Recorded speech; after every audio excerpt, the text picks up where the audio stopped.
Good morning. It's great to see this great crowd. Can you hear me? This great crowd in the Gothic chamber at Philipse Manor Hall.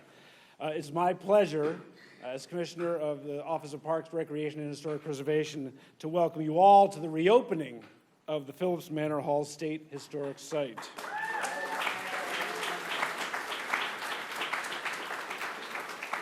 I want to just give a special welcome to Senate Majority Leader Andrea Stewart-Cousins, Senator Shelley Mayer, Assemblymember Gary Pretlow. I don't know if Nader Sajade's, Assemblymember Nader Sajade in the House. Assemblymember Danny O'Donnell, Chair of the Parks and Tourism Committee of the Assembly. Yonkers Mayor Mike Spano, Friends of Philipse Manor Hall Board President Dave Martin, former State Council of Parks Chair Lucy Rockefeller-Waletsky, and Taconic Commission Chair Edgar Masters.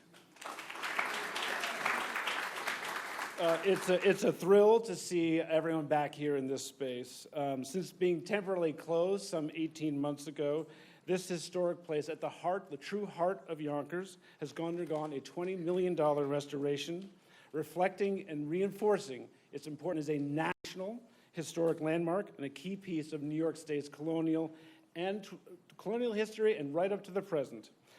Today's unveiling, I have to say, is thanks to the dedication of so many staff. But I want to acknowledge some of our state park staff, including our Deputy Commissioner for Historic Preservation, Daniel McKay. I'll just run through this and we can clap for all of them at the end. I appreciate the enthusiasm. Taconic Regional Director, Linda Cooper, Parks Captain Pat Kirchner, Site Manager, Michael Lord, and our lead interpreter, Lavada Nahan.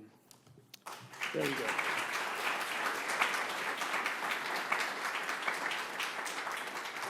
Of course, it is an absolute pleasure to have Governor Kathy Hochul joining us here today.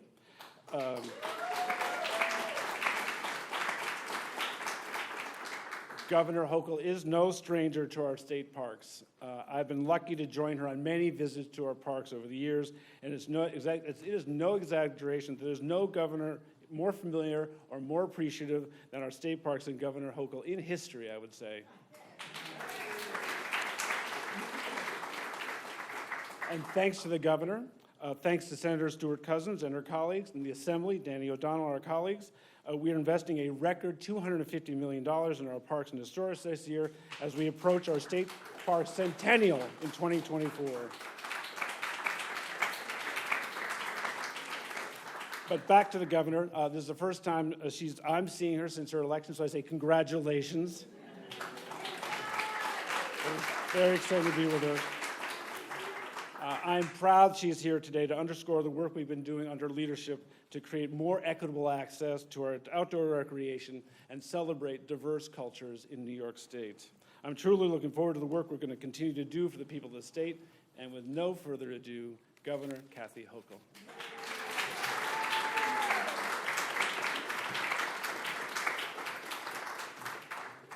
Good morning, everyone. What a great celebration this is. We're a little delayed because I couldn't resist, because I do love historic places and parks. I started wandering through the exhibits, and I'm touching everything and smelling everything. I'm like a little kid in a candy shop, because this is extraordinary. And I want to thank our parks. Eric Kulisade, you have just taken us to a whole new level. I love the energy that you bring to this, the passion you have for not just our open spaces, but our historic places. And parks like this and buildings like this that have such an incredible story to tell. And to all of your members of your team who are dedicated to this purpose of making sure that for generations from now, people understand the real story of New York, the good, the bad, the ugly. It's a story that needs to be reminded of, so we always look forward and say, we'll never look backwards and say that was acceptable in our society. So I think this is an opportunity for us to learn the past, but also reimagine a different future. So thank you for your leadership as well. You'll be hearing from Majority Leader Andrea Stewart-Cousins, who has a a real story to tell about the saving of this. I will not tell you the story, but it's powerful. There was a time when we thought that this should be torn down and maybe development put here, or some other projects. And if you can imagine what the thought process was back then, I can't comprehend that. And I want you to tell that story yourself. But thank you for being an early champion this for a long, long time to make sure that this building deserved the recognition. But it's also not a building, it's about the neighborhood. A neighborhood that deserved to get the attention, the recognition, and the investment that we did right here today. And Mayor Mike Spano, you have been an amazing partner in this as well. I thank you we talked about this. We sat down for coffee or tea, probably coffee, tea for me, a little while back, and this was on your to-do list too to make sure we accomplish this. And it doesn't happen without the legislature. I thank Shelley Mayer for being a great champion of these projects as well, a great voice in our state legislature, as well as Gary Pretlow, who's been an ally on many, many projects. Nader Sayich isn't here, but I want to recognize him. And Danny O'Donnell, the chair of Tourism and Parks. I mean, we are great partners, Danny, to make sure that these investments are made. And that's why we did approve a historic amount of money going toward parks and its preservation, because if not now, when? I don't want to be the governor that people say, well, if only they had invested back then, we wouldn't have the decline and the degradation at this time. So we're making those investments now, and I know that future leaders will appreciate that as well. And I want to thank everyone involved as well, our Parks Commission and Dave Martin, the head of the Friends. Always good to have friends. A lot of friends here of the Philipse Manor Hall. So great to be back in this community once again. I think last time we were here, we were talking about a major, well, I've been here many times, but a major investment in education because of the legislature understanding that education is everything. It's how we lift people up. We give them an opportunity for a better outcome. And to have thought about the investments in education, this is a place that also is an education. You come in through the doors. You have a chance to step back in time and to realize, this convergence of cultures that occurred in this very place. And a story that had been suppressed for so long, told only from one perspective of people who lived here. That's certainly one perspective, but it is nowhere near the whole story. So that is why, Yonkers, goes back to 1646. I mean, that's extraordinary. 1646. So there's hundreds of years of story to tell, and that's exactly what we're doing. Because Yonkers' story is part of the rich story of New York and rich story of our great United States of America, too. So from the indigenous people who are the original keepers and protectors of this land, there's exhibits downstairs that talk about their existence. There's a diorama of a village that shows you what it was like to live on the Hudson back then, and for kids and everyone in all ages to go back and imagine what it was like at that time. And the traders and trappers who went up and down the Hudson and opened up the corridors of commerce that created the city of Albany, the work that was done up there all the way up the pipeline, and how the traders were part of this. The Revolutionary War patriots who fought for freedom and against tyranny, and the Loyalists who we would say were on the wrong side of history, but they were here as well. But also the enslaved African people who were forced to work the land and build the towns and were weighed down by physical shackles and truly historic injustice. That was the suppressed, untold story of this space for too long. And today we now liberate that story. We will make sure that everyone knows the true story. Each of those individual stories add up to the conclusive story of what happened in this space throughout history. And that's what the Philipse Manor Hall will now tell that story like never before. So after being closed for 18 months, those who used to come here, I know Senator Mayer was talking about coming here as a child, it's just an open space, okay? The story was screaming to be told from the walls and from the exhibits that did not exist at that time, and now they do, and that's what's so extraordinary about this. A $20 million investment, it now pays true homage to this as a national historic landmark and a key piece of our colonial history. This building, 1682, the numbers are just so old, it's hard to comprehend. It's like, really? I'm from Buffalo, everything was 1800, so it's like, you sure that's right? This is a village and a city hall back in the 1800s. Mayor Spano, you had your inauguration here, I understand, so way, way, way back. So that is also part of the history, but as you all know, this once focused on the Philipse family, who were enslavers. They enslaved people, and they were part of that whole experience, and the Loyalists, and now we're finally putting their story, the enslaved workers, and the indigenous Munsee people on equal footing. All their stories have merit to tell. So that's why you see.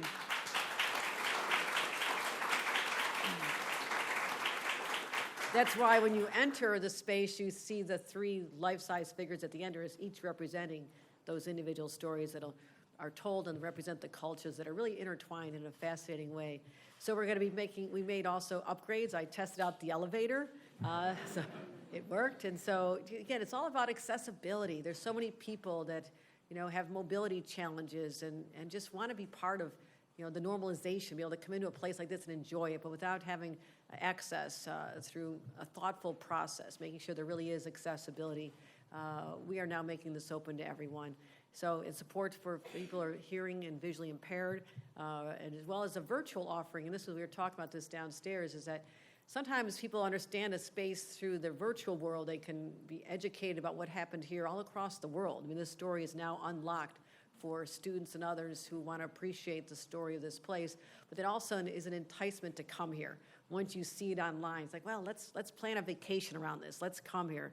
So through the Office of Parks and Historic Preservation, the Whole Story Initiative, we're also looking to drive more people to our sites, because I'm always looking about how we can make more money for the state.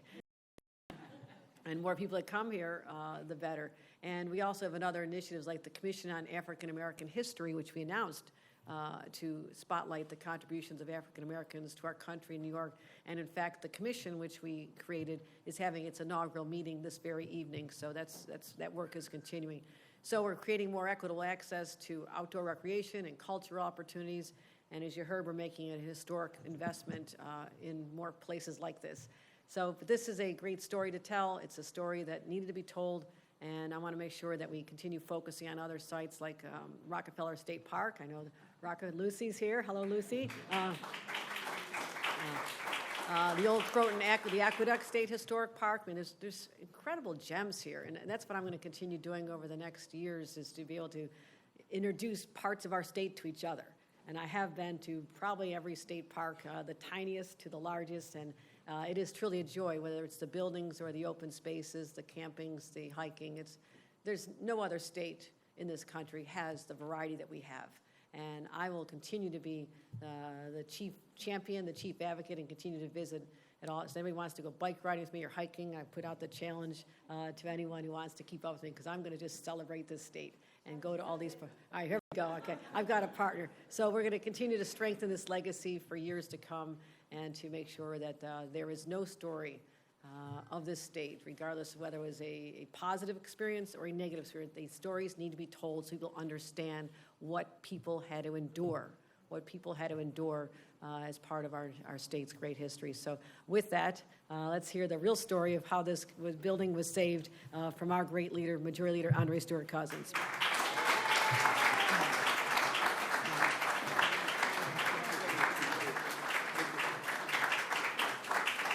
Hey, let's give it up for our great governor. You know, Governor, I was recalling that when you first became governor, you were in Yonkers. It was right after the Hurricane Ida, and you were right here. So now you've just been elected governor, and here you are back in YO. So thank you for making us a priority, and I'm looking forward to continuing to, with our great legislative partners, to invest in parks and invest in New York and the people of New York. And certainly I do want to give a shout out to my legislative partner, Senator Shelley Mayer, who chairs education. Thank you, Shelley. And Assemblyman Gary Pretlow, who we've represented this space forever. And again, Assemblyman Sage is not here, but Danny O'Donnell showing up. Thank you. Thank you for chairing Parks. Our chair of Parks, Senator Serrano, would be here, but certainly celebrates all that we do with our parks. And so the governor said, I'm going to tell the story. Before that, let me shout out Shanae Williams, a councilwoman from here, who's going to take you up, Governor, on this bike ride. And I know, Lucy, thank you for your guidance, Lucy Walensky.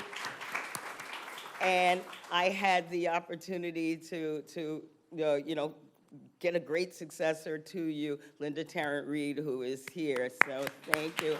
Linda, wave so people know. Okay.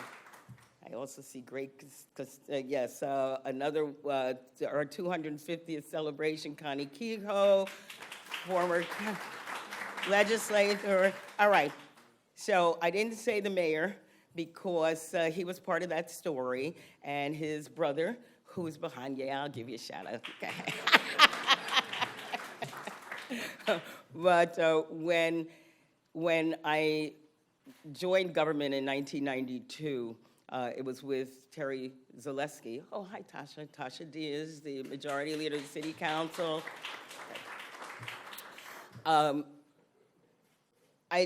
I came to this space because there was a battle about desegregation in this city.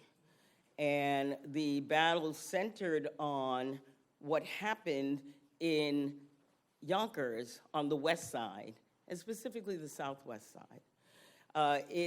This is called Getty Square, and it had frankly been named Ghetto Square, and nothing that was supposed to happen in this area happened because the people were marginalized.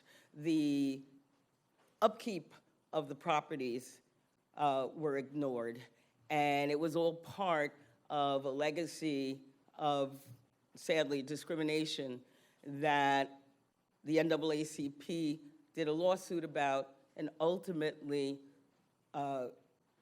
resolved that the city had to desegregate. John, I didn't see you. John Rubos, another city council person. Well, I know the mayor is going to introduce all of you, so I'll stop. But so the desegregation fight, there were two candidates that did not want to desegregate the city, and there was one that did, Mayor Zaleski, and he prevailed. And yes, I was happy about that. I was new to Yonkers and did not realize that when we moved here this was an issue, but it was an issue. And our kids were going to be bused into places that people did not want them to be. And so I, along with former city councilwoman Simmer Brandon, fought this fight to make sure that the people were organized enough to create to continue with actually desegregating this city. And so what happened with Philipse Manor Hall was part of that. When Terry Zaleski won and asked me to join, my job was to try and bring people to the table, to bring East to West, and that's why one of the initial things that I did with others was Riverfest. We're trying to get East to West and this and that. And this hall became symbolic in many ways of what had to happen, what had to be preserved. This hall, like everything else in this neighborhood, had been left to deteriorate. And so when the state looked at it and they were trying to save dollars, they looked at this hall in this largely impoverished neighborhood, impoverished because people would not invest in it, and they said we could get rid of this. And so the mayor asked me and others to do a citywide coalition, East and West, to save this hall because of its history. And that's what we did. And part of that was imploring the state legislators to make sure that the administration at that time, the Pataki administration, would not do that. And so that effort prevailed, and I want to thank my predecessor, Senator Nick Spano, and Assemblyman Mike Spano for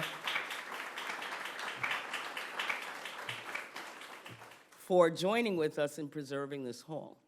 And then I got to be on the initial selection of the executive director here. And I don't know if Alex Schnee is here, but I want to give a shout out to her because at least, we started investing, the state park started investing, at least in keeping the doors open. And I remember taking the tours and being shown all of, you have no idea, if you've never been here before in its degraded state, this is a palace by comparison. And I remember taking the tour and being told this is the servants' quarters. Nobody ever talked about people being enslaved in this building. There were servants in this building. I see, is that Pat McDowell back there? Hi, former Councilwoman Pat McDowell as well, who was instrumental in terms of the rain garden. So not only was the property being ignored and left to fallow, but the story was not told. And so to be here today, thank you to our Commissioner and Parks and for endeavoring to not only restore this to the glory that it was as a initial village hall, as a town hall, as being that center, but restoring the heart of what this building really means, not only to this community, but to New York State, and continuing to invest in being strong enough to tell our stories. We all are inextricably intertwined, and none of us does better if the other one is being somehow downtrodden and disrespected. And as much as they're gonna push back, that people aren't being, this isn't good enough, that isn't good enough, we'll continue to get to the roots of what the real truth is and celebrate ultimately each and every one of our contributions to making sure that this historic hall and all of the history gets told so that we can all take our pride and joy in our contributions to this great nation. Thank you, Governor, for caring enough to be here to celebrate this, and let's just make sure this hall stays vibrant. And it's my honor to really introduce another partner, somebody, again, who has been very, very invested in making sure that this hall and all of Yonkers gets the sort of recognition it deserves. Thank you so much. Mayor Spano, come on up.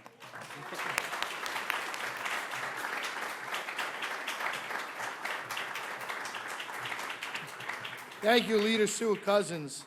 And I'm so glad you mentioned him, because if you didn't, I was going to hear it. Oh, my God. Governor, it's so good. Let's give the governor a nice round of applause on a great victory. 2 days before Election Day, you were in Yonkers. I know that our friends at Sarah Lawrence like to use their post office box once in a while, say that they're somehow in Bronxville, but frankly, there's not 1 square foot of Sarah Lawrence in Bronxville. So I just thought I'd throw that out there. So. But to our friends that are here today, again, to our governor, thank you so much for coming to Yonkers, to the Senate Majority Leader and the members of the delegation that we are so lucky to have. My job today is really just to say thank you. The senator already introduced everybody, so I don't have to do that. But just to say thank you. I'm very, very lucky, not just to have the Senate Majority Leader, to have a great friend in the governor who understands local governments, but to have our delegation here that is so effective for Yonkers. It makes my job and the members of the City Council, makes our job much easier to know. I want to say thank you to the state parks. Eric, you and your team did such a wonderful job here. We want the whole story told. That was huge for us. That was huge, I know, for the friends, certainly. It's good to see Mary Hoare here, our historian. So, and of course, Angie Pawinski, who left us but was our historian, but she's, every once in a while, Angie, right? You pop up. So, but we wanted to make sure that the whole story was told, because there are some wonderful things that have happened here. There's also pain and sorrow. It's good, like you said, Governor, good, the bad, and the ugly. But we want to make sure that the entire story is told, because a lot of kids in our school district, they don't know it. They don't know that in George Washington's own writings, he spoke about Yonkers specifically, used the name Yonkers and spoke about it.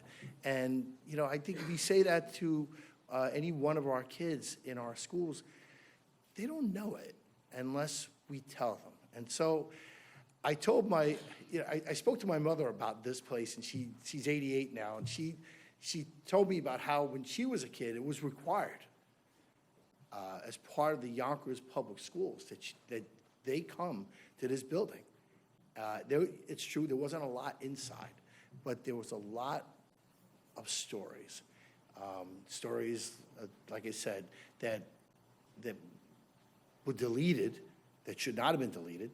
Like, we really should have spoke more about the Native Americans. We should have spoke more about enslaved Africans. We spoke mostly about the Philipse family and, of course, their history. And so I'm glad to see that what you see downstairs, and hopefully everyone got a chance to go spend some time there, is a whole story, which is what we want our kids. We want our kids to learn about history. We want them to learn about every aspect of history. We like them to learn about different perspectives, because when people are told a story, it's from their perspective. And maybe it's a very different perspective when it's coming from another angle. And this is what you put forth here. And we are so very, very proud of what you've done. We're also proud of the fact that this Gothic room is the former city council chambers, and still looks exactly the same as it did when it served as the Yonkers, for the Yonkers City Council. And I don't know, maybe between all of us, we can come here and have a council meeting one day, which might be a lot of fun.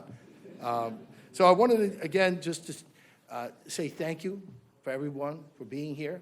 Thank you for those who are out there, you know, fighting the good fight to make sure that we are saving this place, keeping it, making it an impact for our kids, because there's so much history that has happened here. A lot of people don't realize it. When you start to tell the story, it unfolds like peeling an onion. There's just layer after layer after layer of some really surprising things that people sit back, and young people sit back and go, wow, I didn't know that. You know, I didn't know that George Washington, dated Mary Philipse. My wife, the first lady of the city, thought it was wonderful when I was here. I didn't get inaugurated when it was the city council, but I did. But I did have one of our swearing in right here in front, and that's when my wife said to me, "Yeah, but did he really come here? Did he not really come here? What was this whole story about?" And she ended up writing a book that the Smithsonian Channel did an hour documentary on her book, talking about Philipse Manor Hall and Yonkers, and which we're so very, very proud of. So thank you. Thank you to everyone here today, because you all contributed in many ways. And again, to our wonderful governor, congratulations, and it's so wonderful to see you.